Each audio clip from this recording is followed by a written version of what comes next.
Welcome back to another episode of Table Setters covering all things Major League Baseball. As always, I'm Steve, joined with my tag team partner, Devin. What's up, man?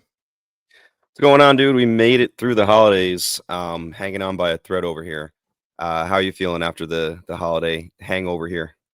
It's been a long week for sure over here in the household, but happy to get through it. Looking forward to a new year. 2025 is on the horizon, and we're every day inching closer to the baseball season. So that's like as we thaw out the winter, we're in the throes of it right now here in the Northeast. But all I can continue to see is the light that is spring training come February. Yeah, I mean, in just a week or so, you have January hit, and then you can feel spring training just about a month and a half away. Pitchers and catchers reporting, getting closer and closer and closer. So, like you said, that light at the end of the tunnel feels good to know it's coming a little closer each day. And this might have been the longest time we've ever waited to come to you guys. And we were noticing putting together all the news that have passed. We last joined you December 17th for an episode. And obviously, with the holidays and all that, we waited until Thursday. And man, we called it a lull period during the Christmas time. Felt like the agents were resting. And after the winter meetings, there's a little bit of a hangover. But we have an inundation of news, Devin, stuff that has come in over and over again. Like since December 17th, I feel like really those final pieces are coming to view about what 2025 is going to look like for some of these free agents.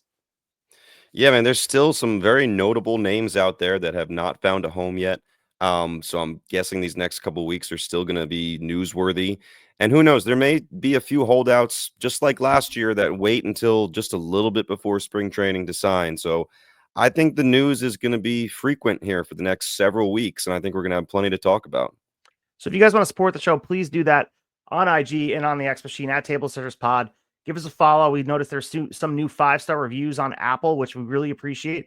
Goes a really long way, helps the algorithm. So if you're out there listening, you're enjoying what we do here, please just leave a 5-star review. If you leave a narrative one, that's even better. But take a few seconds. It would mean the world to us. And that's how people find what we do over here talking baseball. Yeah, no doubt about it. Your recommendation, your reviews are key to the success of the podcast that we have been doing for still less than a year now. But I mean, that year anniversary will come up pretty quick as we, like we said, get closer to spring training, closer to opening day at the end of March. All right, let's not waste any more time. We have a lot of news to get through. We're going to start with our opening set.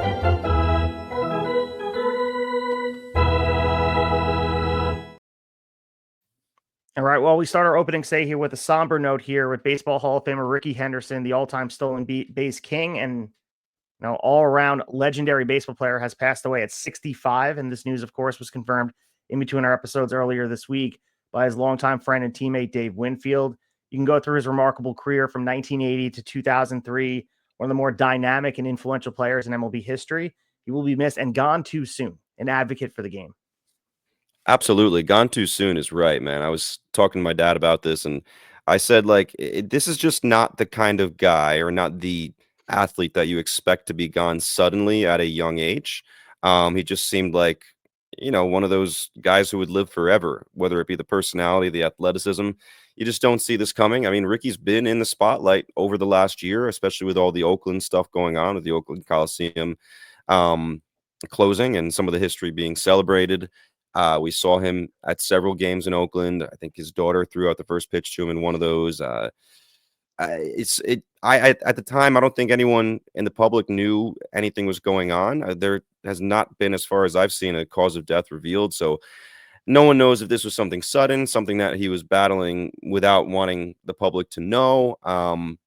It's just sad either way, man. I think everyone thought Rickey had a lot of life left and just not something you expected to see. It was strange too how it came out. There were rumors coming out on Twitter the night before the news actually broke, but the people that were putting it out there were basically saying, "Trust me, the news is going to break. This is for real." But as a fan, you're just trying to hope that this is just another one of those Twitter rumors that gets spread and is not true. But unfortunately, it's true.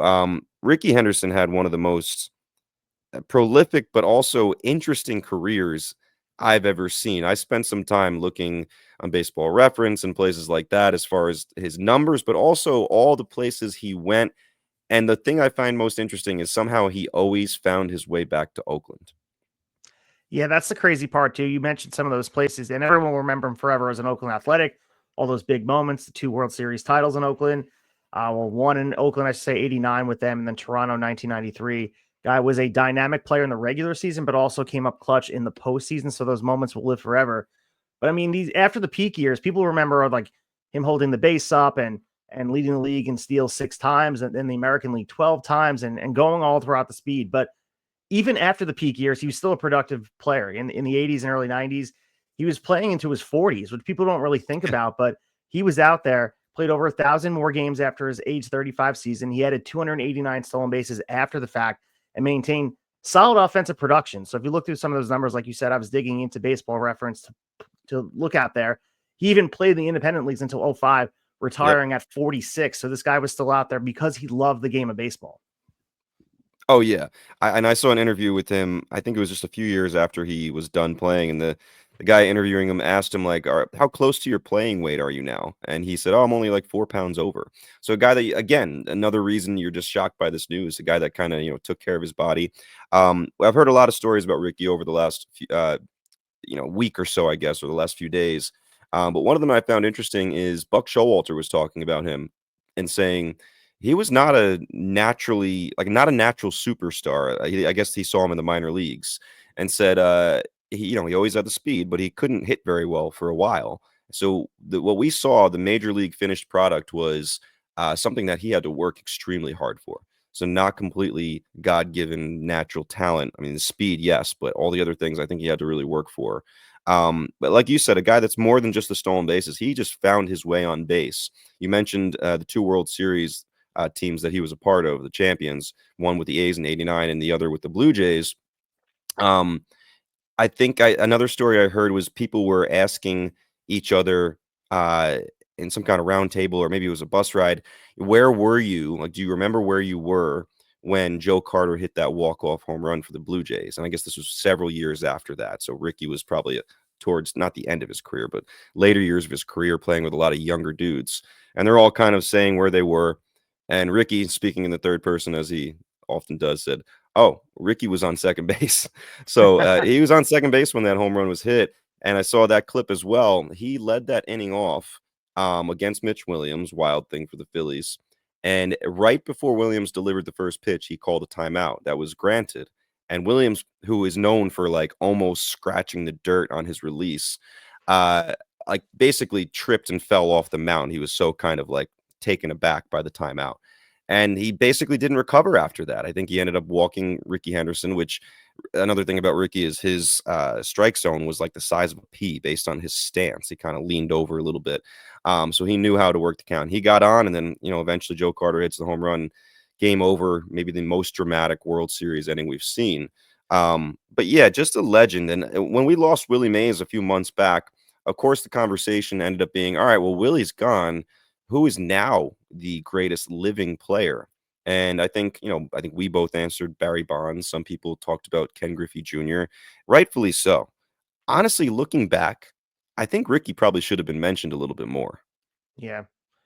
And the thing is, too, a big love letter to what he meant to the game of baseball is the influx of speed again being a Yeah, game changer in true. these big games. And I think we'll see more of that with the rule changes. And we're going to see a lot of Rickey Henderson moments here.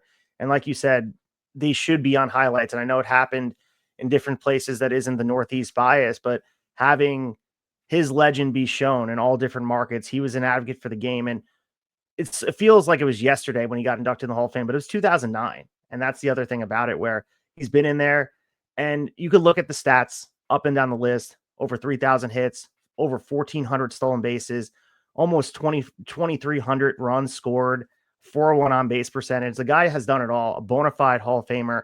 This guy is, like you said, might have been the best living player. You can make the argument for him.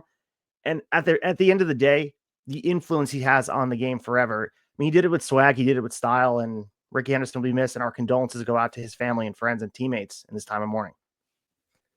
For sure. And just another tough note for the city of Oakland, too. Like, you got to feel for that city right now as far as losing their baseball team, and then shortly after losing a legend as far as a guy that played in Oakland. And just one last thing. We mentioned his career and how long it was, playing from the age of 20 to 44 in the majors. and all the places he went and ending up back in Oakland. I'm just going to quickly read. I had to look up the trades and transactions that he was involved in, because there's also a lot of seasons in there, if you look at Baseball Reference, where it says like he played for two teams. So there's often times where he switched teams in the middle. So 76, he's selected by the A's in the 4th round. I think he debuted at the age of 20, like I said, at the major league level. In 1984, he was traded by the A's to the Yankees. And then I played for the Yankees for a while. And then in 89 was traded from the Yankees back to Oakland. And then he became a free agent that offseason, was signed by Oakland again. It was then 4 years later in 1993 traded by the A's midseason to the Blue Jays, which he ended up going on to win a World Series that year, as we said. That offseason was a free agent again, so a very short time in Toronto, but successful time. Signed by the A's again in the offseason 1993, which was a pretty short-term deal. He was a free agent again in 1995, signed by the Padres that year, played for them for a couple of years, and then was traded from the Padres to the Angels. Was a free agent again after that in 1997. He got to free agency a lot of short-term deals here. Signed by the A's again in 1998, and then that was a 1-year deal. Free agent, signed by the Mets in the offseason, released by the Mets, which I don't remember as a Met fan that he was released and not just signed elsewhere. So released in 2000, signed by Seattle a few days later, a free agent that offseason, signed by the Padres again in 2001, was a free agent again in the offseason of 2001, signed by the Red Sox in 2002, and then one more time as a free agent signed by the Dodgers in 2003. So just crazy. Yeah. His career is so interesting in so many different ways. And it's such a different path than some of the legends we see. Some of them hold staying with one team in high esteem or playing at the top level. As I mentioned, he still was productive in the, after the peak years in the 80s and early 90s. And even in those last couple of years, he was, past his age 35 season, he was still going out there and contributing to good teams. And a lot of these other legends fall into place of being like, I don't want to be the guy who's hanging on. Right. But I think the love of baseball from Rickey Henderson was too strong. Like we mentioned, he played in the independent leagues for 2 years, past age 40. So he was out there doing his thing. And the one last thing I will say, and a lot of franchises do this well, and, honestly, the Athletics did it well too, at Rickey Henderson, honoring him. But these franchises need to make sure that they bring these guys consistently, honor them while they're here. Rickey Henderson, 65 years old, you expected to at least get 20 more years of him come to the ballpark. And like you said, it's a sad day for Oakland because this is, a double shot here where you're losing probably your best player in franchise history, arguably, and also the team. And I mean, the condolences go out to all the Oakland Athletic fans too, because he was a part of your family, in your house, on the radio, listening to the games. He was involved in your life like a family member. So all these people that are fans of baseball, I know it sounds hyperbolic to some people, but it's true. I mean, these guys become part of our lives. So people are really paying tribute at the Oakland Coliseum too. That was great to see, dropping off flowers. And this game means so much to so many people. And Rickey Henderson was a big part about the timeline of what baseball is to people and will continue to be long after, we're all gone from this earth. So appreciate him. Yeah, he leaves a hell of a legacy. That's for sure. All right, well, let's get to the meat of the order here and talk about the rest of the news around baseball.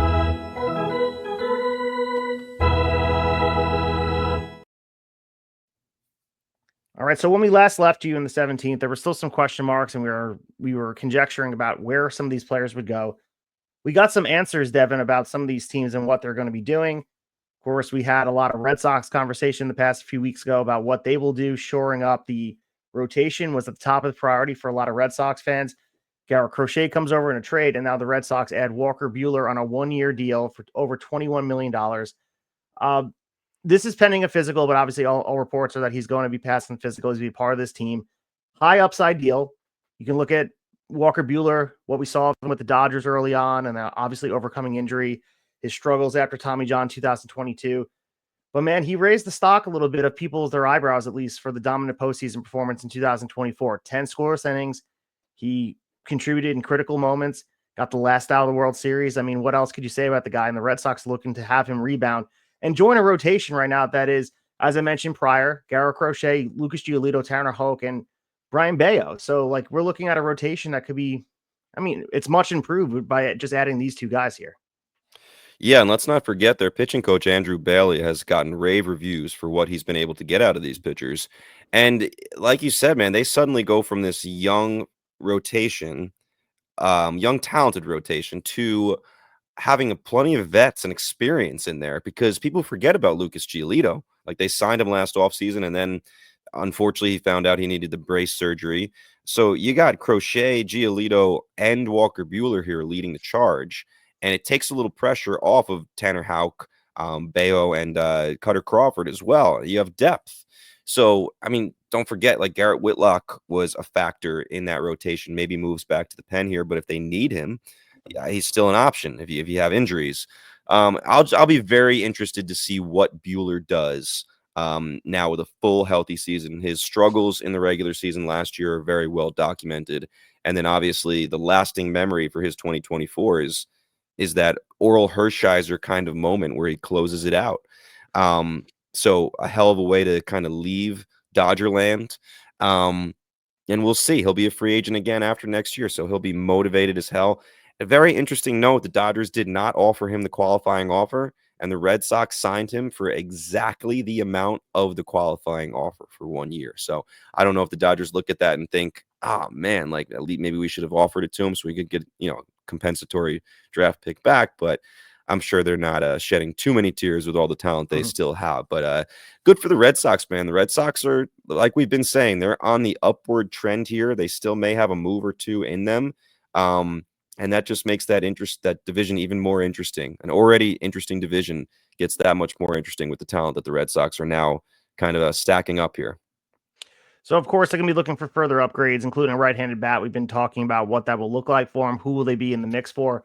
But we also got word about this trade that has been rumored with the Pirates, Jared Jones. And, of course, we're all surprised that Jared Jones is available in some capacity. We were all wondering.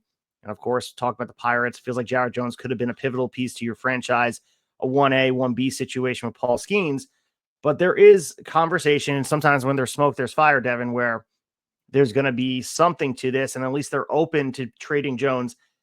Prioritize moving other arms. Obviously, Mitch Keller, after the trade of Luis Ortiz, is out there for you. But I think the conversation stopped because any deal with Boston for Pittsburgh will likely require one of those guys we continue to discuss, Tristan Cassis, Roman Anthony, maybe even Jarren Duran, and the Red Sox are going to be hesitant to do that. So even though Jared Jones is being shopped, it doesn't seem likely unless you're going to be blown away by the Red Sox. And I don't know if the Red Sox are willing to pay that hefty of a price unless it's going to be one of the underlevel guys. If it's Marcelo Meyer, like I understand that, a lot of these guys, it's an inundation. You only have 9 spots on the field. You can't find a place for everybody.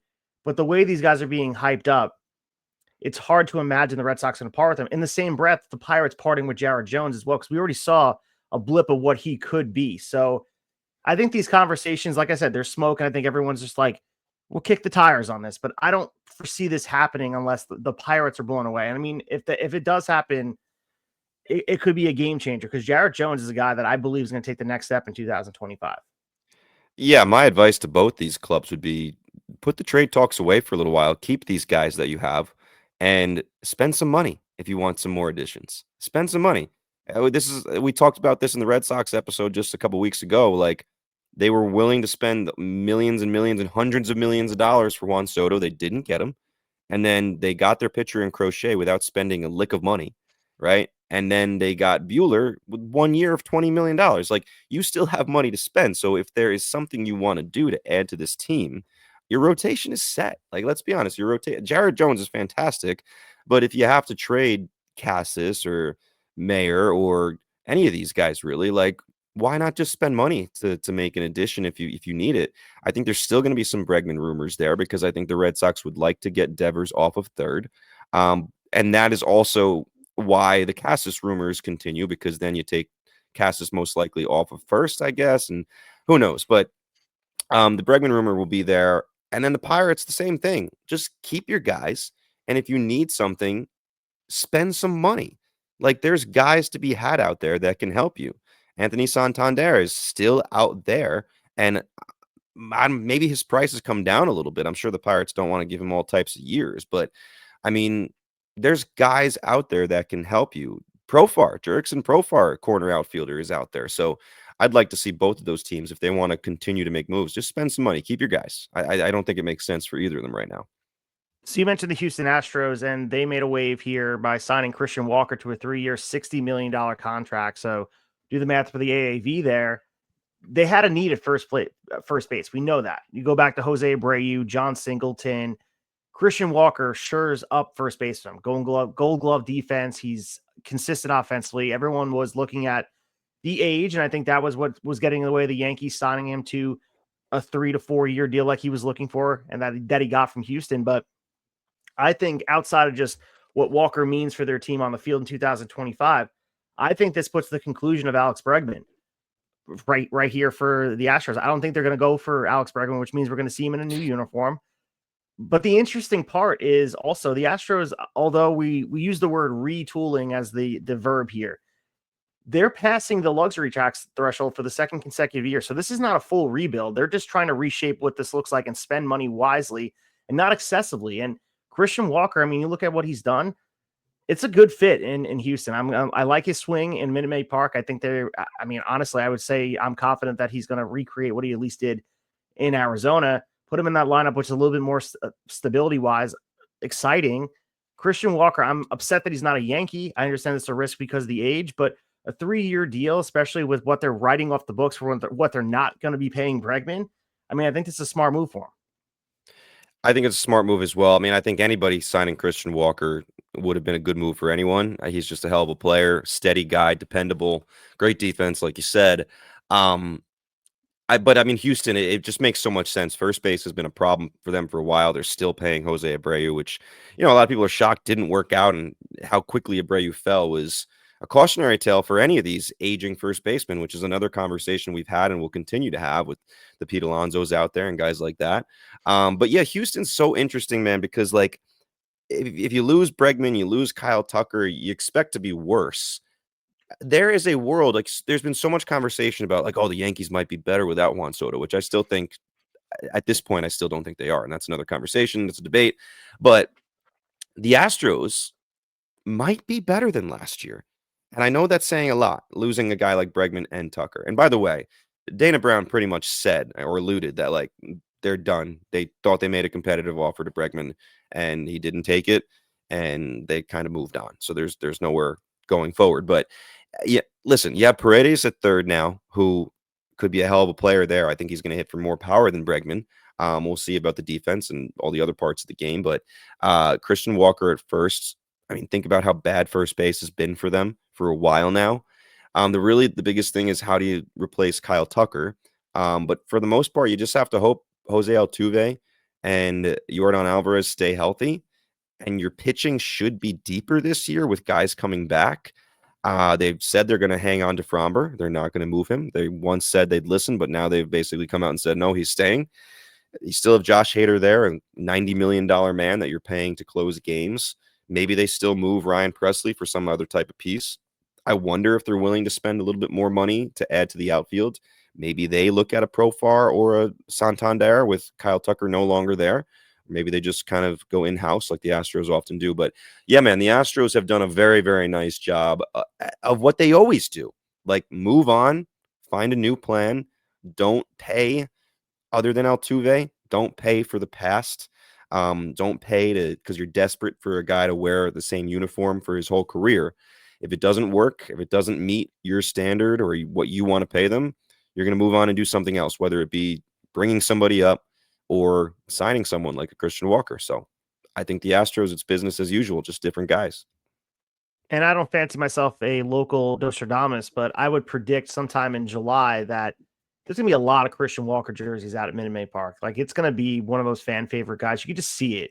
He's a gritty player, consistent. He's going to make a lot of fans very often there. They're not, I mean, they are familiar with what his work, I'm sure. A lot of knowledgeable baseball fans in Houston, but they're going to be seeing him up close for 80 plus games. And I think they're going to be really, really happy with the product because being a global baseball fan, watching all the teams in all markets, we've been very impressed. We've been talking about Christian Walker as a fit for a lot of teams. And I think the Astros are right in front of us. You mentioned the poor performance at first base consisted for the last couple of years. This is a huge cog. Like I think he's more valuable there than a lot of places. Yeah, I think he just fits. And you know what? Shout out to the Arizona Diamondbacks. I mean, I kind of wish they would have tried harder to keep him, but shout out to them for pivoting immediately and getting somebody new in there at first base for themselves.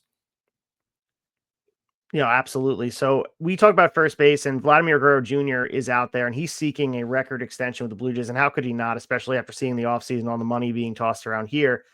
And he says he's open for a long-term extension with the Toronto Blue Jays after the 2025 season, Devin. So, he wants to stay with the team. He rejected their current $340 million offer, which he did go back to Juan Soto's $765 million deal as a benchmark. And of course, with all the incentives over 800 in value, you can look at Vlad's exceptional offensive numbers. He would at least, I mean, just metric wise, should be in line for $500 million to $600 million on the open market. Maybe he's not going to secure a Juan Soto, Shohei Ohtani level deal, but there is an inherent pressure on the Blue Jays because he said they're closing the window once the season starts, once spring training starts. Yeah. He's not going to have conversations. So if they want to lock him up with a guarantee, similar to the Juan Soto situation that we had last year with the Yankees, where they're just like, we want to have a conversation, we have a conversation, but it's all business during the season. I don't expect anything getting done. So, like, because for Vlad, why would you take any deal unless it's going to be matching what Soto got?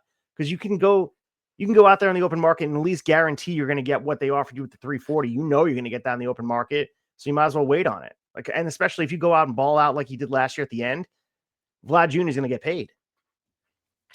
Yeah, and that's the big if, because not everybody delivers in their walk year the way Juan Soto delivered in his walk year. I'm sure Vlad has all the confidence in the world. But man, this is just another example. I mean, listen, he said he's willing to hear Toronto out and re-sign there long term, but he also said the offer was not even close. Like he said that basically in the same breath. So I don't expect him back in Toronto, to be completely honest. But if Toronto misses out on Corbin Burns, it'll feel like the 100th person in a row that they've missed out on, who they've tried to get, like, take our money, take it. It's good. Like, trust us. It's just as good as everyone else's money. No one takes Toronto's money for whatever reason. If Burns doesn't go there now, maybe they say, you know what? Screw it. Like, what do you want, Vlad? Like, we need a win here. We'll match the number. Just tell us what it is, and we'll give it to you. Unless it's like $800 million. We're not going to do that. But come in somewhere reasonable here, and we'll extend you. We'll get this done, call today, because we need a victory as far as free agency goes. I mean, it wouldn't be free agency. It'd be an extension. But, yeah, I could see something like that happening because, I mean, how many more lives is Ross Atkins going to have as GM if he doesn't get something done? Like, take the Toronto money. Somebody, anybody, please. They're going to have to overpay. It seems like for whatever reason, there is a hesitancy to be a part of what they're building there. And it could be the front office. It could be the culture. We don't know. We're not in the clubhouse, but if Vlad Jr. gets offered something comparable to, like we talked about, $600 million before we start to get the first crack of the bat in spring training, and he turns it down, it's either he's really confident that he's going to be able to get something similar to what Soto got, or he believes that he doesn't want to be in Toronto in the first place. So you have to overpay him. So there's something to it because at this point, it's been too many players that have turned down the Blue Jays. And you can go the Shohei Ohtani, the flight stuff that we talk about all the time, or any of these free agents. They've been in on all these guys and they get turned down. Why? Everyone has to ask the question, why? What needs to change culturally for players wanting to be with the Blue Jays? Something has to change if they're going to be able to secure, because every team, the Giants were able to get some of these guys. They lost out on Aaron Judge. Okay, all good. They got Adames. All these teams that have been throwing their money out, eventually you get your guy. Why isn't Toronto able to secure that guy? They're Canada's team. No one wants to play there. Toronto's a great city too, man. Like, I love the city of Toronto. I don't know, man. Here's the other thing. Like, a lot of these guys now are going to have unrealistic expectations because of the Soto contract. Like, not everyone has the hype behind them of a Juan Soto. What really can you pay a first baseman like Vladdy? Like, because here's the thing. There's a lot of first basemen that can hit for power. I'm not saying as good as Vladdy, but I think if you look, I think a lot of the teams, a lot of the front offices in baseball see first base as one of the most replaceable positions on the field. As far as like, all right, this guy walks, we can replace him. We'll figure that out. So what do you think the most Vladdy could get is? Like, what is the maximum in your mind that Vladimir Guerrero gets? I think it's going to be close to 600. I think that's what it's Ugh. going to take to get it done. And it seems unlikely because of what we're seeing Pete Alonso go through right now in the free agent market. But Vlad Jr. Yeah. is a different player than that.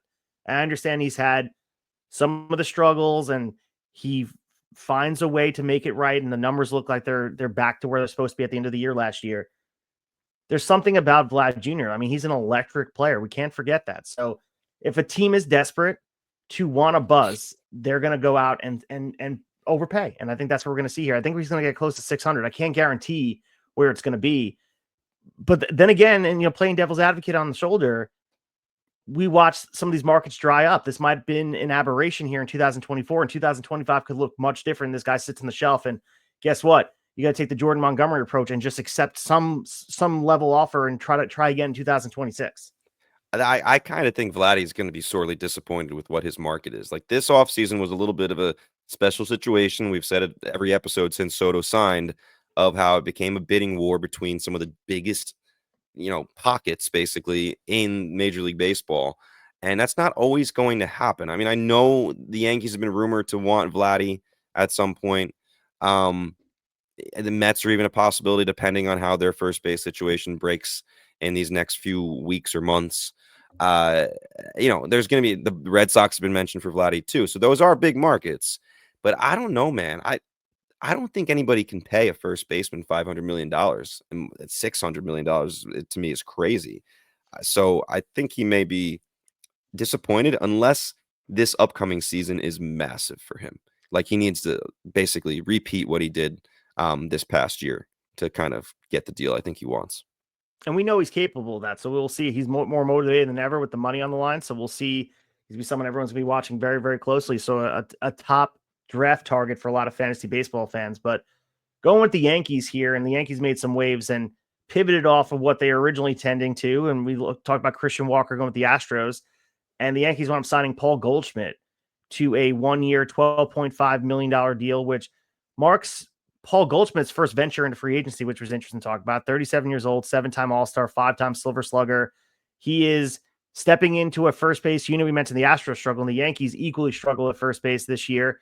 His defensive prowess, 4 Gold Gloves, a guy who is, a defensive-minded guy, is going to be a nice breath of fresh air for the Yankees for a fan watching of like, okay, we saw a lot of holes in their defense. It came out in the biggest stage, but I'm also looking forward to his left-handed bat to add a little bit of balance in here. And I understand he's 37 years old, and everyone looks at the declining production since that 2022 MVP season, pointing out the Yankees are old, the Yankees are signing over-the-hill guys, but look at the numbers for the second half of 2024.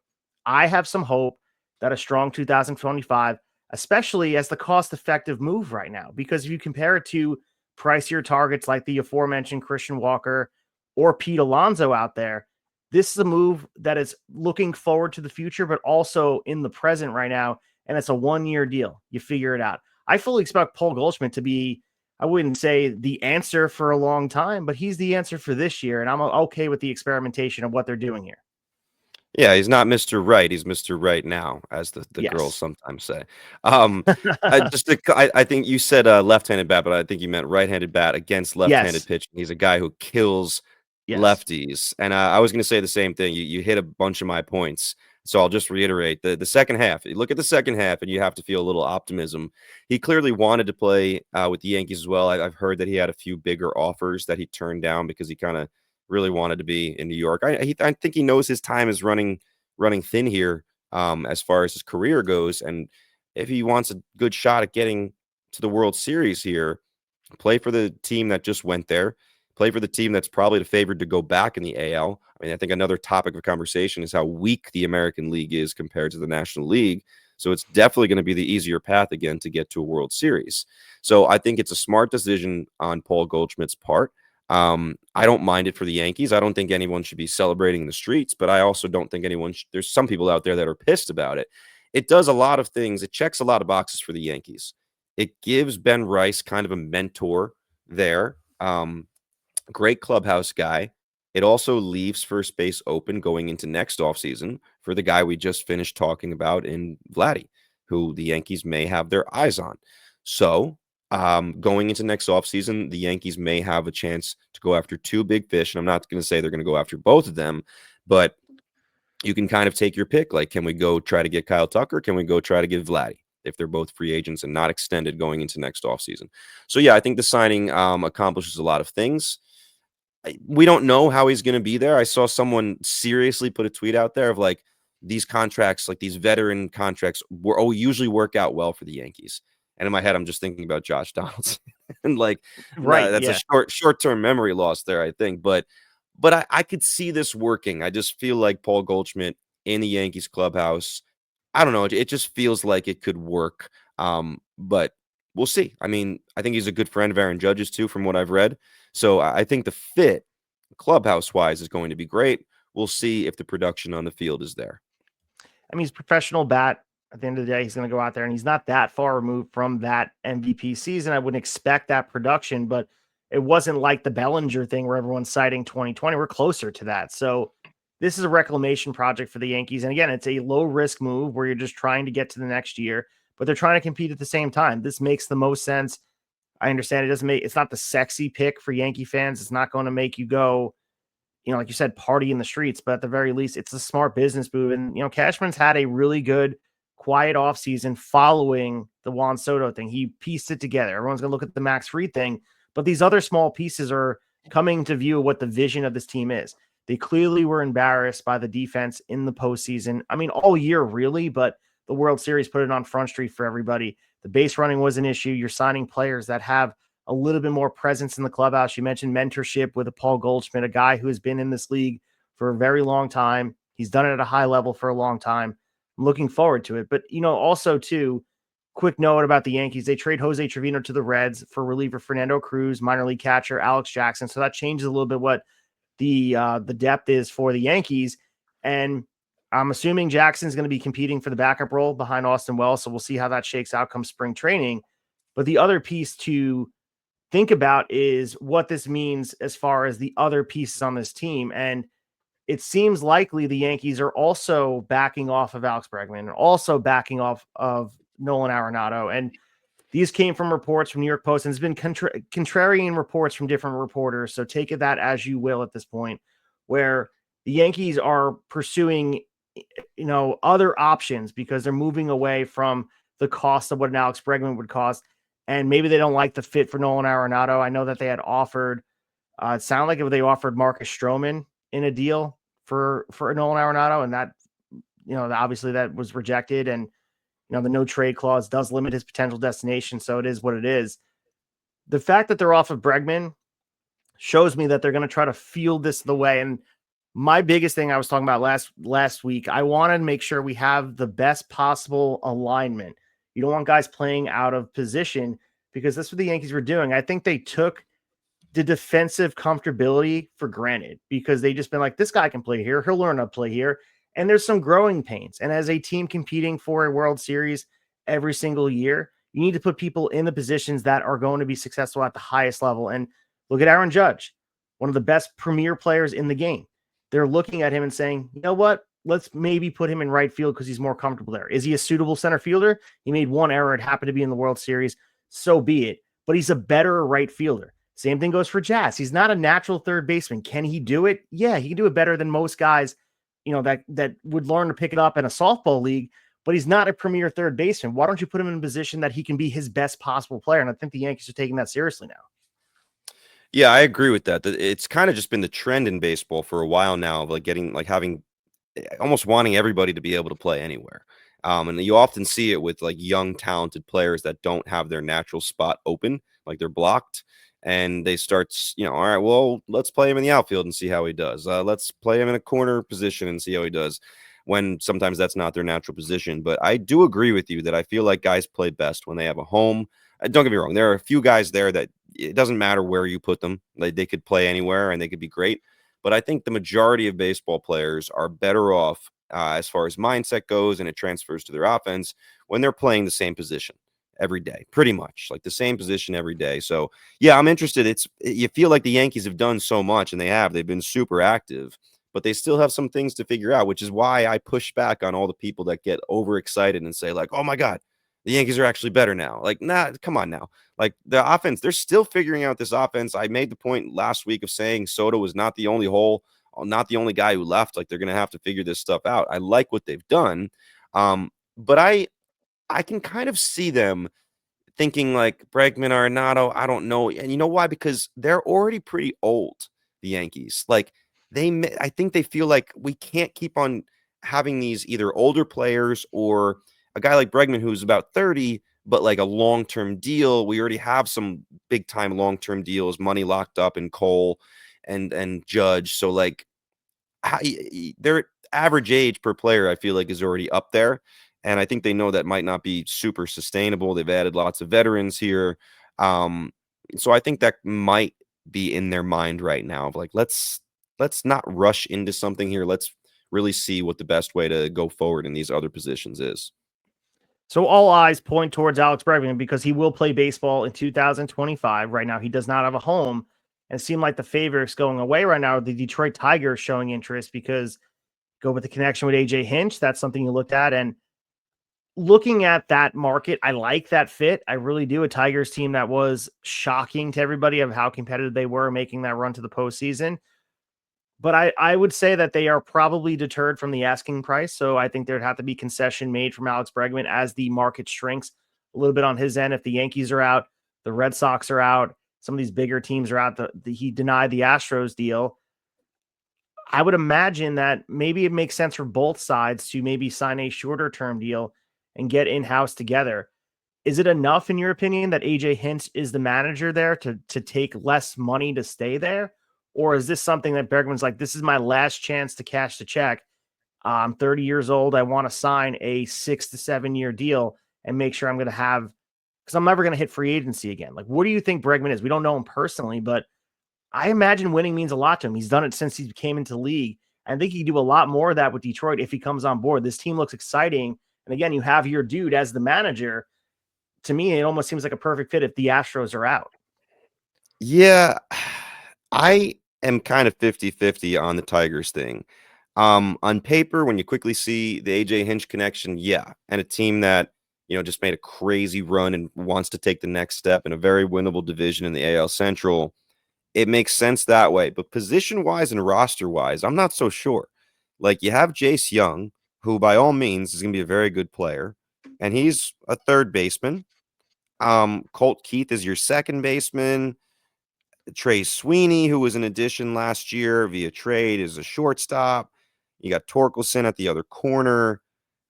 You got Javi Baez that I guess you still have to find time for unless you're just going to bite the bullet and buy the guy out like you probably should. I don't know because the Tigers' whole thing and the reason they ended up being successful is they let their kids play. So if you go get Bregman, that kind of switches the strategy. I'm confused by the Tigers. I don't know what to expect. I think most people are going to be very excited about them going into next year because of what they did. I'll be honest. I could see them taking a step back because they've done nothing in the offseason. And when you rely on this much youth, which I think they're going to continue to do, a lot of these guys have slumps that they still have to work their way through, that they're still learning how to work through. And you can't do a whole year of pitching the way they did the last couple months, where they're basically only had like 2 starters and then tons of bullpen games mixing and matching. Like that worked in the short term. It's not sustainable long term. So I don't know. I guess Bregman makes some sense there, and you would take the vet over some of that youth. And then the question is who loses their playing time there.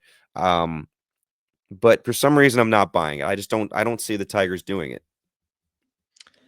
Definitely a tough sell because eventually, like I mentioned, the market is shrinking for Bregman. So eventually he's going to have to concede. And that deal that he was offered with the Astros for 6 years, $156 million might seem more attractive to him going forward. Like it's one of those things. I mean, it is truly staying at the table and asking the blackjack dealer to hit you. And some of these guys are going to hit big. The Juan Soto's cashing in on the free agency like he did at perfect time. But for all those guys, I mean, the free agency grows cold. We saw it happen just in 2023 going into last season. And it's a matter of where the market is and what are the needs of the team. And, I think with Steve Cohen in the mix for things, like he draws the market and raises the price for everybody. But if Steve Cohen is content with his team and he's not interested in the draft class for 2025, I'm talking about next year, maybe the people are going to be out and you're going to be losing a lot of money on the table if you don't just sign with a team. And I always look at this, Devin, like how much money is too much too? And you've been in Houston your whole career. Like what I understand, $40 million is $40 million. But if you're asking for a $200 million deal and they offer you 160, but isn't it worth the comfortability of staying in a city you're comfortable with for a franchise that knows you, your family's been involved in this? I don't know. Am I just looking at it like I would just kill to have $1 million, not 160? Like it's generational money, and to forego everything about playing professional baseball, leaving it on the table and going to a new market that may not work out. You may not like playing there, all for the difference of the money that's fractional in comparison when you start to throw out large sums of money like that. Yeah, I mean, it's ego, and I think a lot of these guys also look forward to being able to be a free agent because they have to put in a lot of time to get there. But I think it's ego. I think it's agent driven. I think it's players union driven to like at least go see it through. So you don't end up getting shorted, like say like a Ronald Acuna is getting massively underpaid. The union hates that. But I will say I do think Bregman is going to kind of become the guy that you just said, a guy that leaves a place he and the team was very successful together to go somewhere else for money. I don't think Bregman's going to be the player that he was in Houston anywhere else, to be honest. I don't get excited about Alex Bregman at all. And I know some people will hear that and be like, you're an idiot.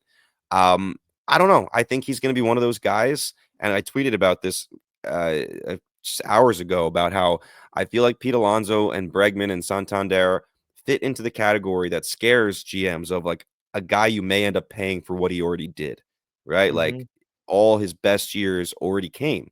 And you don't want to fall into that trap because that trap has been fallen into so many times. I'm not saying that is definitely what's going to happen with those three guys, but I do think they fit the profile.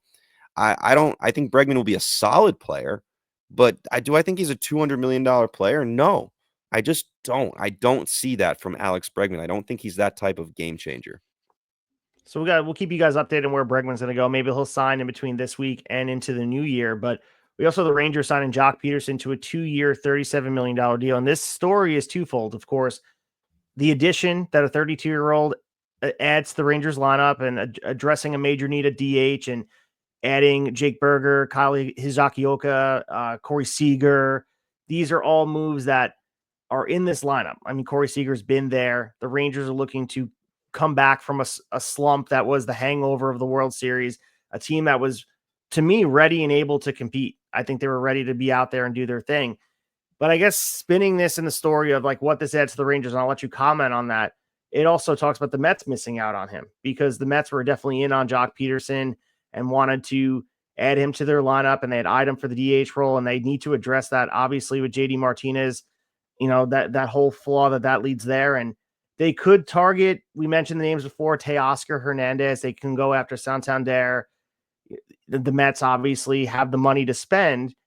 And I think the flexibility truly hinges on what happens with Pete Alonso. So this is all a domino game right now where I think the Mets are waiting to see with Alonso. And it seems like similar to Bregman, the market is shrinking on Alonso as well.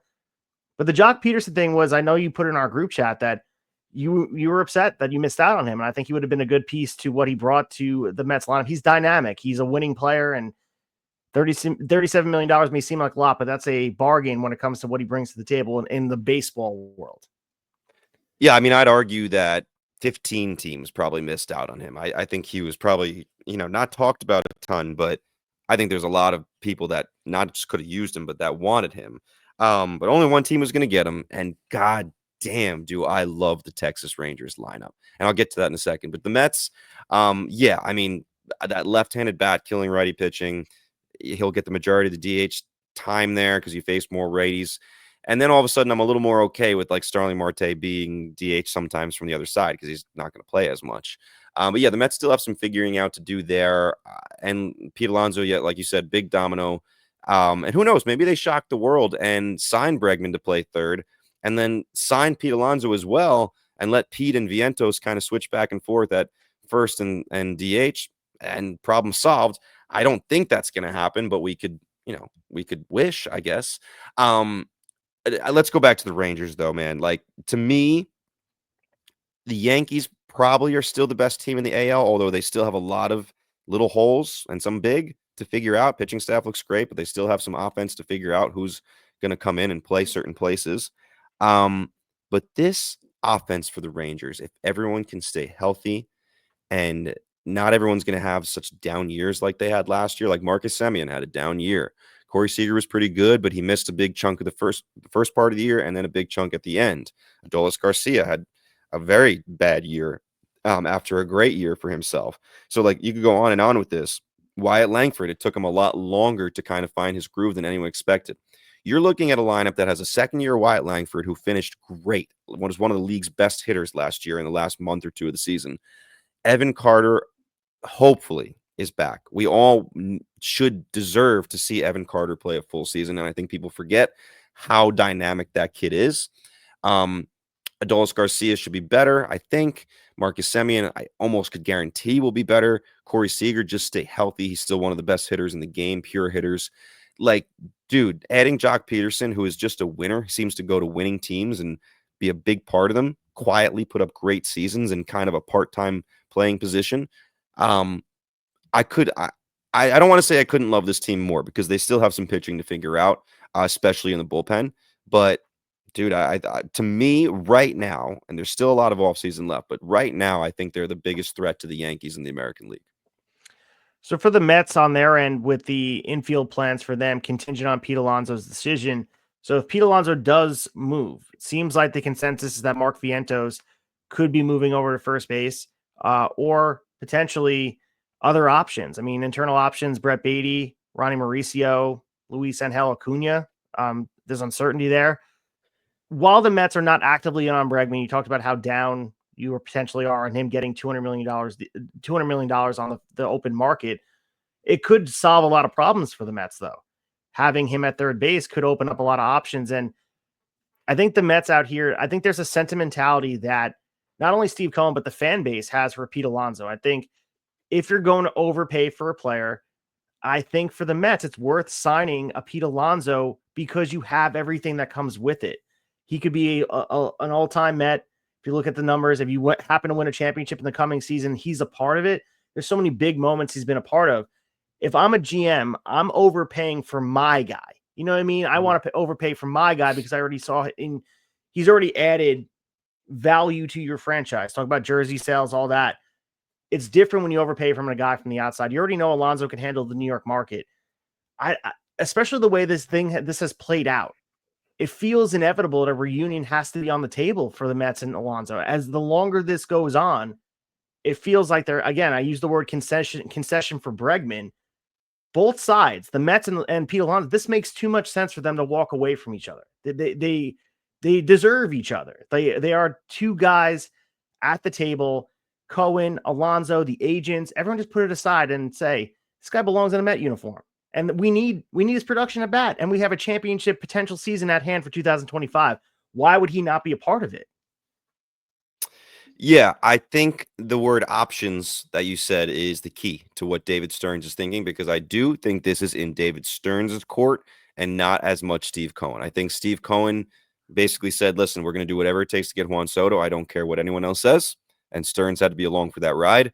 And I think after that, it was Stearns' game, because you look at the rest of the offseason so far, and it's very much been a David Stearns type of offseason, kind of smart signings, patient, and obviously New Yorkers are not patient.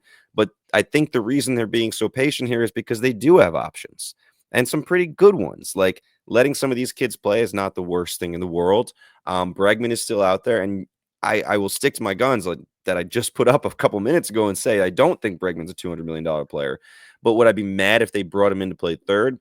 It depends on the deal. Like, if it's 8 years, I'm going to be like, oh, come on. That's not a guy that I really want for 8 years. But if it's like a 4 or 5 year deal, or even 5 years with a 6th year option, okay, I guess I think the end of that contract's not going to be great, but you get a solid third baseman, a guy who, knows how to produce. I don't think he's going to be nearly the producer he was in Houston. I'll stick to that, but I think they know they can pivot in a bunch of different ways, and they have a lot of leverage on their side. Whereas Pete and Boris have less and less leverage by the day. Like we just last week, we saw so many teams fill their first base position. So I think Pete, listen, there's no need to rush. The word is that they're pretty far apart right now. Like that, they're not walking away from each other, but they're pretty far apart. And I think Pete is still holding out hope that someone comes out and gives an offer he can't refuse. But I don't think that's going to be the Mets. Could they overpay a little bit for him? Sure. The years may be the sticking point right now. And I think even fans have said, like, 3 or 4 years, Pete, 5 max, and we're cool. We want you back. But we know how those first base contracts often look awful that are super long term for a guy heading into his 30s. So I think David Stearns is playing this right. I know fans, including myself, will be disappointed if Pete's not back. That'll be a bitter pill to swallow. But it will become about the pivot and what that pivot actually is. And I still trust Stearns. I know it's hard to be patient in New York, but I mean, look what we did last year with the team he put together. Look at the guy he got here just a few weeks ago, and just give him some trust. So you mentioned David Stearns offseason and earning that trust. Part of that was showing Manaea and what he did last year. He's locked on for another 3 years, $75 million, which includes $23.25 million in deferred money. Look at Manaea's stats from last year. You mentioned the impressive run he had, 3.47 ERA. He did decline the qualifying offer, so we thought maybe he would be gone. But this signing likely completes the Mets rotation overhaul at this point. Would you agree with that? The only change. Go ahead. List. Okay, so Manaea joins Montes, Kodai Senga, David Peterson. We have Griffin Canning out there as an option. Paul Blackburn's an option, right? Tyler McGill is an option. Maybe you can throw in top prospect Brandon Sproat as an option. And then Clay Holmes, like there's rumor that they could use him as a starter too. I don't think it's rumor. I think he'll be a starter. I think he's in there. I think those other guys you mentioned, Canning, Blackburn, McGill, are break glass in case of emergency. Like, I think the only guy they could add to this rotation is Roki Sasaki, and that would make sense because Sasaki and Senga could be used to a 6-man rotation. And then you go, let's see if I can get through this. Sasaki, Manaea, Senga. I'm not necessarily in this order, but Sasaki, Manaea, Senga, Clay Holmes, David Peterson, and I'm missing one here. Who am I missing? Frankie Montas. Yeah. So I think you have a 6-man rotation with that. And then those other guys like Canning and McGill and Blackburn are your depth, or maybe you trade someone like a Blackburn for not much in return. But I'm not sure what the option situation is with any of those guys. McGill obviously has pitched out of the bullpen from here and there, which the Mets still have some work to do with the bullpen. So, yeah, I think it's mostly done. I'm glad to see Manaea back. He was one year he became a great Met, like a super, just one of the best personalities I've seen in baseball, and he clearly wanted to be here. Got the same exact deal as Nate Eovaldi, which I feel like is a fair comp. Not that they're the same exact pitcher, but as far as ability level, listen, Manaea is not a sure thing. He reinvented himself after watching Chris Sale. That's, we've heard a lot about that. The kind of funky delivery now. I think he found something, and I trust the Mets pitching lab that has seemed to be able to get pretty good results to continue that success and continue to help him tinker. The one scary thing is we know what his ceiling is. His ceiling is near ace. Like it's around ace level on his best day. His floor, though, listen, the year before he came to the Mets, he ended up in the Giants bullpen for a little while. So there is a pretty big drop off where you could be paying $25 million a year for a guy that's not giving you much. I think he's past that. I do trust that he found something, and I am glad he's back. But man, would I like Roki Sasaki in this rotation as well. So you said Roki Sasaki's name, and there is some more updates on him. Of course, he has not signed yet. As mid-January is the spot where he can potentially sign with a team here. And we always talk about the Dodgers, maybe the Padres being the favorite, but it seems like the meeting that the Texas Rangers had with him is gaining a lot of traction, where he's meeting with other teams like the Yankees and the Mets. They made some news cycle here in New York where the Yankees and the Mets quietly had their meetings, or the Mets quietly, the Yankees not so quietly had their meetings with them. But the Rangers, I don't know. I think that there's something there potentially with, You mentioned bolstering the team. You can advertise that as you want to compete in a place. Talk about Yu Darvish's history over there in Texas. And I think the Rangers are going to be the quiet dark horse here, or maybe be the outright favorite after these meetings here. But also you can look at the Giants as well, the pitcher-friendly park in their end, and look at the Japanese community in San Francisco. That could also loom large. As long as he doesn't wind up in Los Angeles and Dodger blue, I think it's a win for everybody, in my opinion. I agree with you. I mean, this whole process is interesting because if he knew he was going to go be a Dodger, why go through this process of like eliminating teams and meeting with different front offices unless it's the agent saying like, I just don't want people to think that we made up our mind before this. Like, it's probably bad for the agent. But the more I look at this, and I've said it before, and I just feel stronger about it, like if you're Roki Sasaki and you really have this alpha mentality, just joining the Dodgers where you're kind of an afterthought is like, really? I know they're Japan's team, right? Because of the guys they have. But I really hope that he sees it differently. Like, I want to go establish myself somewhere else. Texas would be a great place to do it. Imagine learning under Jacob deGrom. Like, that'd be a pretty cool situation. And a the lot team of is other ready to win places now, though. Like, that's the other thing. They're ready to win now. And I'm not sure how important that is to him. He sounds like a competitive guy, but for the perfect scenario, making a gumbo of all the right pieces, not as much pressure. That's a football town, and they're a competitive team. The fans are rabid when they come out, but it's not as much scrutiny as you get in New York or Boston, and and then also being able to be mentored by a Jacob deGrom and learn under his tutelage. I feel like it's too good to be passing up on his end. I don't know. No, I'm with you. We can hope. We can all hope. So we also had a trade go down here with the Phillies acquiring Jesus Luzardo from the Marlins here, and in exchange for prospects Starlin Caba, Amari and Boyd, and Paul McIntosh. So the biggest conversation is not really about the Marlins. We could discuss about what they're doing and Bendix and the rebuild that's been going on, but it's not really worth the conversation today when the hot stove is boiling. Maybe we'll have another dull period during the offseason talk Marlins, but it does strengthen the rotation. He is, assuming all things break right and we're kind of done putting people in there, he's going to slot as number 2 behind Zach Wheeler. And we talk about luxury tax. This does push the Phillies payroll over that mark. And Luzardo's team control through 2025 is part of this deal as well, where they're able to look at him as the option for him. And the Marlins get back, looking at Marlins Twitter, people are intrigued by the prospects that were returned. I think they were happy with the deal. I think Caba was the highlight as the future defensive standout, has a pesky bat. But this is a good fit. Jesus Luzardo, I mean, shined in spurts, and we can see what he did in NL East. Like, we have a kind of a apples and apples comparison. He's been in that division, so we know what he's able to do with those lineups. So you can look at what he's able to contribute. But for people that said they didn't want Luzardo, you're lying. Like, this is a guy that could have been acquired from your team, you would have wanted to do it. So the Phillies upgraded, and they get a much needed number 2 in a rotation that, again, in the beginning of last year was a standout. And adding Luzardo healthy, again, that's a big asterisk on it. If he can stay healthy, is a huge win for them. And again, Zach Wheeler leading that rotation, you could have a lot with that offense in that ballpark. So we'll see. Yeah, I mean, the Phillies will be right back where they were, if not better. I still see Aaron Nola as the number 2 to Wheeler. I trust him more than Luzardo. Luzardo at his best is nasty, but his problem is staying on the field. He's got some injury issues. With that being said, I think anyone would have taken him for this price.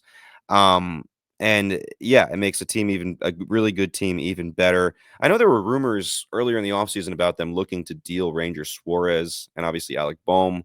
Nothing has come of that. I wonder if that's still a thought in their head. A bugaboo for them all year last year was the number 5 starter spot. I mean, they had Spencer Turnbull in there for a little while, who was actually very good, and then he went down with an injury. Taijuan Walker was pretty terrible all year. I think he's still signed there. I think they locked him up for like 4 or 5 years when they took him from the Mets. But so yeah, I think they wanted to add a guy kind of in the middle of that rotation. I mean, Christopher Sanchez is only getting better. So yeah, I think it's a hell of a team. Let's just say that. Luzardo is not a sure thing, but I think if the Phillies are probably thinking if he can give us like 20 starts, not all necessarily quality, but like 20 starts, be solid for us. That's all they're looking for at this point. Sign Max Kepler too, so he and I think Castellanos as of now will split time a little bit, maybe in the outfield there. But Yeah, not a super loud offseason for the Phillies, but they didn't need a whole lot, let's be honest. So I told you I wasn't going to talk Marlins, but I'd be amiss if I didn't mention this because with the trade, of course, Jake Berger went over to the Rangers, Luzardo went to the Phillies. Their payroll is sitting at $82.8 million, which is well below the $105 million threshold for revenue sharing teams. So if they want to get back in the fold and be able to receive some of this revenue sharing, they have to spend some more money. And you look at their strategy right now, it seems like they're prioritizing young talent and just long-term control. They have to do what they can do to do things. And you can look at Sandy Alcantara, like obviously he's unlikely to be traded this offseason because he's recovering from Tommy John, but that's a guy who's going to be on the move as well. And the wheel keeps turning for the Miami Marlins. Again, you look at there's that famous graphic that is being shared as a meme from that last postseason team where all the guys are X'd off and saying these guys are no longer here. And it's become comical, but it's not very comical for the Miami Marlins fans. This is like, the beat goes on. You want a reason to come out to the ballpark. You want a reason to tune in to watch this team, and they're giving you none of it. So big thing, like logistically, is the revenue sharing thing. Like if they can't get above the 105, they're going to be left out in the cold. They have to be able to do that to get that money. So they have to spend $20 million in the next couple of weeks in order if they want to be part of this for the offseason. Well, that'll be interesting to see how the hell they do that. Like, they can't, geez, like someone's going to have to agree to go there. I mean, I guess some guys went to the A's, so I guess if you show him the right amount of money, he'll go. Maybe Pete Alonso ends up in Florida, back in Florida. I don't know. It's a big deal, this revenue sharing thing. Because I didn't even realize there was a basement threshold because there is obviously no salary cap in baseball, but there are thresholds, as we mentioned, with the competitive balance and Yeah. this money that's out there, which a lot of these smaller market teams rely on the Dodgers, the Mets, the Yankees, the Red Sox to feed their families, if you will, to speak in cliche terms, because the money that is dripping off these revenue sharing teams, like that's what built the Rays when it first started. If we remember, like that money goes into infrastructure, not just players, it's infrastructure to build systems that build competitive teams. But I mentioned the Rays as well, Devin. Just a quick note on them. They signed Eloy Jimenez to a minor league deal, which is worth up to $2 million, performance-based incentives, of course. 28 years old for Eloy. He did struggle in 2024, but to see that he only got a minor league deal, sort of shocking, because he would have told someone that, when he was that top prospect coming out of Chicago, that he's going to be succumb to a minor league deal at the age 28 season. Wild. Yeah, that's really my only note about this one. I mean, I do trust the Rays to make smart moves, but I don't expect to see a lot of Eloy, to be honest, success. But what a fall off, man. Minor league deal. Yeah. He was once thought of as like this guy is going to be a powerhouse for years and years to come. And we know he has that pop, but like it's talking about not being able to stay healthy. Like I hate to say it, but one of the this is gonna sound, I mean, it's gonna make me sound like an asshole, but one of the when people put those like video packages together where it's like fuck it, like these like terrible like random highlights of something. Oh, yeah. So one of them was fuck it, here's Eloy Jimenez career highlights, and it's just all of him getting hurt or falling down, and it's like it's staggering how often it happens. It really really is. So that was my only thought when I saw it. I'm like, am I reading this correctly? This guy's signing for a minor league deal. Like, holy shit. Back in 2019, he hit 31 home runs and 79 RBIs in his first season in the bigs, 267 average, 513 slug. And since then, it's just been, 55 games in 2020, which is misleading because they only played 60, right? But then again, 55 games in 2021, 84 in 2022. I got to 120 in 2023, and then 65 for the White Sox last year and 33 for Baltimore. Yeah, damn. I know Freezing Cold Takes is out there, and they've been looking up when the White Sox were first fully realized with that offseason where they traded for Moncada with Chris Sale, and the finishing piece to this rebuild, they're going to be long and competitive. They missed on every single move they've done since that point. And it almost seems impossible to do that. You've got all this wrong so consistently. That's like the most jarring part about what the White Sox are on the field last year and what they will be this year. Yeah, I don't think it's getting any too much better anytime soon. Our last two pieces of news here: the Guardians signing Carlos Santana to a 1-year, $12 million deal. And you can look at him. I think he's obviously going to be a Gold Glove winning season. He's going to be the primary first baseman for the Guardians. And Colin Manzardo is probably going to be the DH and the backup at first for him. But This mirrors the Josh Naylor projected salary, which they were letting go here, where they traded Josh Naylor to the Diamondbacks here. Slade Sony came in with a draft pick to Cleveland, and Naylor is a guy that the Yankees were targeting. I mean, both these guys were guys that the Yankees were looking at. Naylor had 31 home runs last year, an all-star. He's filling the void of Christian Walker. So this magical musical chair setup is moving pretty nicely here, where everyone just takes a seat where they are. Naylor's in Arizona. You got Carlos Santana back in Cleveland and Christian Walker in Houston. So everyone kind of eats here. I mean, and the Yankees get Goldschmidt, but like I would have been happy with Naylor or Carlos Santana. I was complimentary of the Goldschmidt thing. I would have preferred Naylor and Carlos Santana over the Goldschmidt thing. I'm just being clear with that. I was saying that in the group chat. I believe both these guys have been better fit. Santana's 39 years old, so would have been a stopgap. It's 1 year, but Santana brings some pop and some competitive edge, man. This dude is a grinder. Yeah, I know everyone's big on Santana because he's so dependable and solid, and people are just starting to give him his flowers. Like, holy crap, this guy's like probably deserves more credit than we've given him over the years. But I'm gonna be honest, man. Like, let's not fool ourselves. The Guardians have gotten worse this offseason. People will fight me on it because the Guardians get credit, and I usually do give them credit for their moves. I knew the writing was on the wall with Naylor. We were pretty sure he was going to go, and obviously they got rid of Jimenez too. So they're trying to get rid of money or guys that they know they're not going to be able to extend.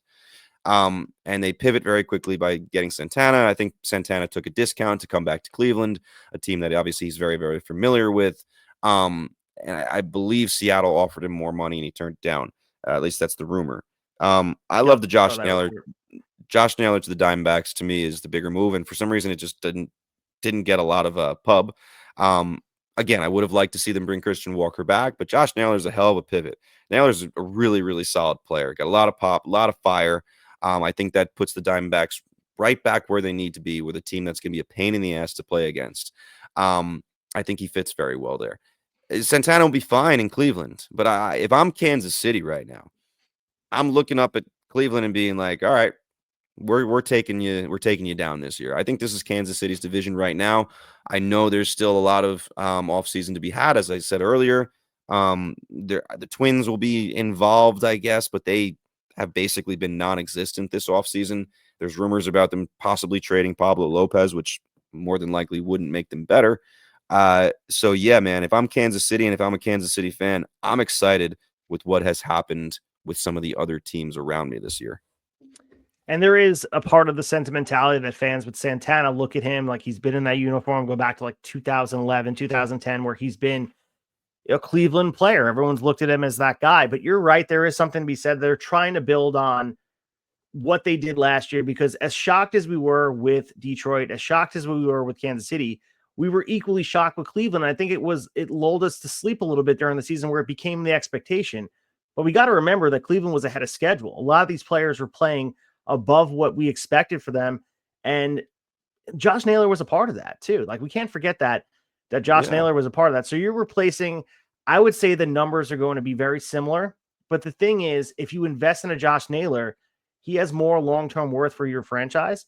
And I think he's going to be one of those guys that, again, I talked about Christian Walker being a fan favorite in Houston. Naylor's going to earn a lot of respect in Arizona. People are going to be buying his jersey because he's a gamer. He is a guy that when he's on the field playing for your team, you're looking at him through a lens of, this is a guy who wants it more than anybody else. The Santana thing, I see what you're saying, because if you just look at it as a one-off for the Yankees, like a stopgap, just in the age 39 season, I'm going to worry about when he turns 40. He's just there for 1 year. In a vacuum, it's probably good. But I agree with you, for Cleveland in totality, they haven't done nearly enough to build on what they started last year. Because easily you can use that as a building block. Kansas City certainly did that. They took it, as I said, like, we're going to try to own the Central, and no one really wants to grab that ring and say it's mine. And Cleveland is like, they're content with, let's potentially compete for a wild card spot and see what the fuck happens. You know what I mean? I think that's where they're contented, and that's kind of sad a little bit. I agree with you. So you framing it that way made me see it from a different perspective. Yeah, I mean, listen, when we had Quincy Wheeler here covering the Guardians as a guest, we asked him the question of like, hey, if you had the choice of locking up Stephen Kwan or Josh Naylor, because let's be honest, the Guardians probably won't do both, like, who would your choice be? And so we kind of saw the writing on the wall, like they're not going to bring both of these guys long term. Quan is still has a few years of arbitration left. It'll be interesting to see what they do with him. But I just hate to see a team that had so much success like the Guardians last year and being such a spark plug, like make the changes they have this year. And I know some of them have been probably intelligent and sneaky like they usually are, but I don't know. I mean, Shane Bieber, we'll see what they get out of him next year. Tanner Bybee, it'll be his third year, so we're still kind of the jury's still out on how good he actually is. Is he number 2, number 3? I don't think he's an ace. Emmanuel Clase, is he going to bounce back from the miserable playoffs he had after an all-time regular season? Like, there's a lot of question marks there. Daniel Espino, how close is he to be able to give you anything once a gigantic prospect for them? Joenski Noel will, a full season of him. Can he be a star? Tristan McKenzie, is he going to be back in the fold? Suddenly a forgotten man. Like this team, Gavin Williams was compared to Garrett Cole. That was the comp for Gavin Williams coming up. He has not shown that yet. Like he's kind of in that post-hype prospect territory now. Bo Naylor is still there. He's also been kind of a post-hype guy and haven't gotten a ton out of him. I correct me if I'm wrong here, but didn't David Fry end up getting a significant injury like after the season where he's going to be out all year next year? And he was a big piece. I remember hearing that as well. He was a huge piece for them. But the other thing that I was going to ask you about is Travis Bazzana. Like his ETA is 2025, and I'd imagine he's more ready to play sooner than later. He seems like that white whale of a player. Of course, you can go through his background. Fascinating background as far as sporting goes. But elbow surgery, 6 to 8 month timeline for David Fry. So yeah, he's going to be out well into the 2025 season. So good catch on that. Happened pretty quietly at the end of the season there. So, but man, what do you think about Travis Bazzana? I think I love Travis Bazzana plays a part here. I kind of had that feeling once the Jimenez deal went down. I'd be shocked if he's an opening day player, but maybe he can get there after the All-Star break. I mean, he's a hell of a hitter, obviously, and he just fits. I said this months before the draft that like he just seems like a Guardians player. At that time, everyone was putting Charlie Condon in the mock draft as the #1 guy that would go to Cleveland because he was just hitting a home run every day. But to me, Bazzana, second base, it just seemed like a Guardians player. And sure enough, lo and behold, there he is. So yeah, but are we going to put all that pressure on a rookie there to kind of make up for this? I don't know. I think Cleveland takes a step back, man. I don't see it happening again for them. Yeah, and I think it remains to be seen. And we look at the team going into 2024, we'd probably be having the exact same conversation if we had the platform of like, what did this team do? Same thing with all these teams that came out and shocked them. This is sort of the ripple effect the Detroit Tigers and a team like Cleveland had last year, where you have all these piece players and they come together as a collective and it winds up falling into place and you create magic. And it had, obviously, it will not support in the offseason. That money won't be spent, but it does incentivize owners and front offices to say, let's run it with some of these young guys that are cheaper. And I think some of these teams will fall in love with the idea of the magic that the Tigers made. And honestly, the Guardians had last year to start the season, where they had a magical run. I know it got cut short, and they had a magical season for what was the expected for them in Cleveland, Ohio, for that team. And it fell short again. But if they would have, you would have signed as a Guardian fan on the dotted line to be where they were against the Yankees in the ALCS and get there. And I understand the American League is a different animal in these recent years, but they made it to the ALCS, and that is not someone had on their bingo card in the offseason. They were a team that really, honestly, was it was a non-contender in a lot of conversations. People forget that. You know what I mean? Yeah, I mean, just let's mark it down here. My way too early no, way too early Final Four in the American League. Kind of what I'm hoping for, and not just what I expect. But Yankees, Rangers, Royals. Yankees, Rangers, Royals. Who am I missing? Orioles. I think the Red Sox will have something to say, but that's kind of the Final Four I want in the American League, and how I think it's going to go down. I'm making a stand here. I think the Tigers and Cleveland. I'm not saying they'll both miss the playoffs, but I think they take a step back. I mean, we had 75 minutes. It was the first time we mentioned the Orioles name. That's it. I mean, we haven't said Baltimore Orioles in 75 minutes. Wake up, Baltimore. What's going on? It's crazy. Yeah, man. I just keep on tweeting my dissatisfaction with that organization, man. Like, go get your ace, Corbin Burns. Let's go. All right, well, let's come around third here, end this episode here on a high note as we get ready for another week of baseball. Maybe we'll have an Alex Bregman or a Pete Alonso signing to talk about next week.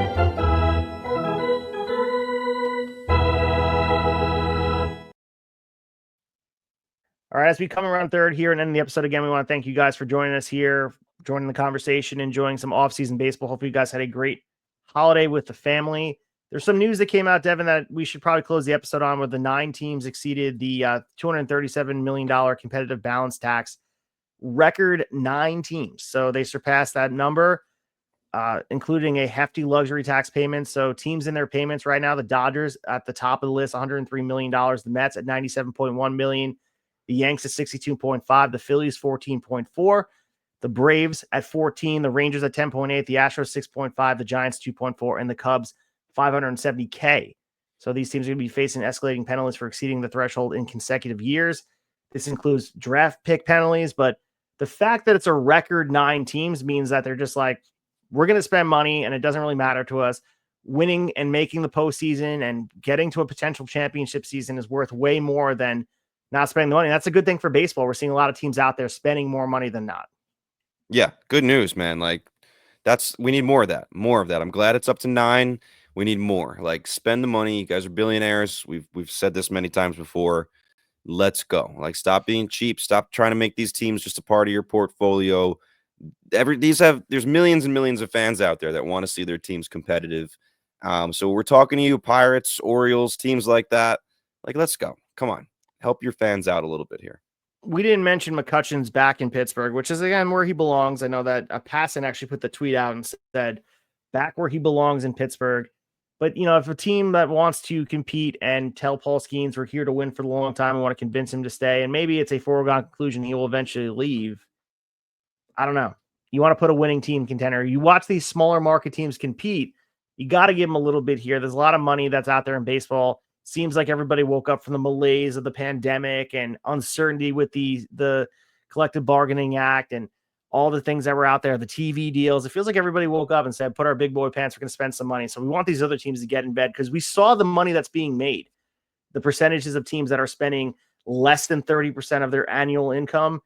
These teams got to start taking it seriously because the big owners, namely the guy Steve Cohen, but a lot of them out there are spending money on the field. So you can't just, put the money on a yacht. You have to put the money on the field.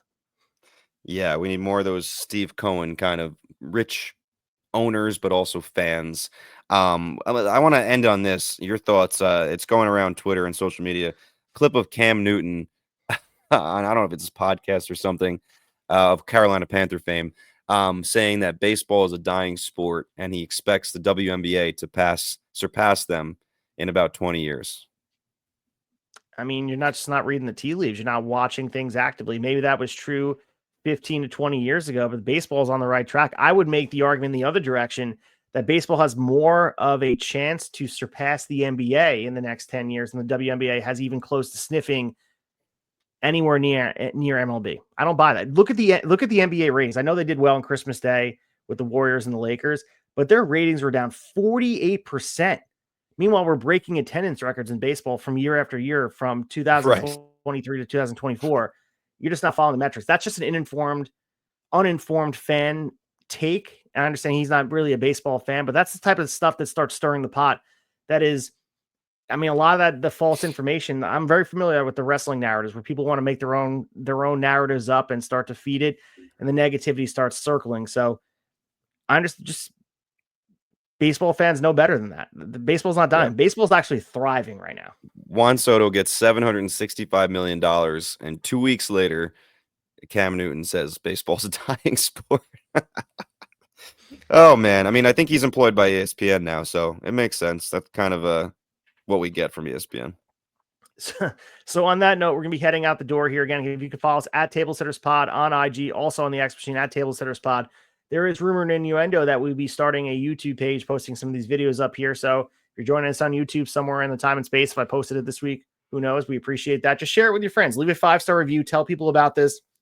We're talking baseball every single week for eternity. Off season, during the season, trades, free agent signings, hypotheticals, fun stuff. We're trying our best to create the conversation baseball and sharing the love and passion for it, because as we started the show talking about Rickey Henderson and his input to the game and what he's done.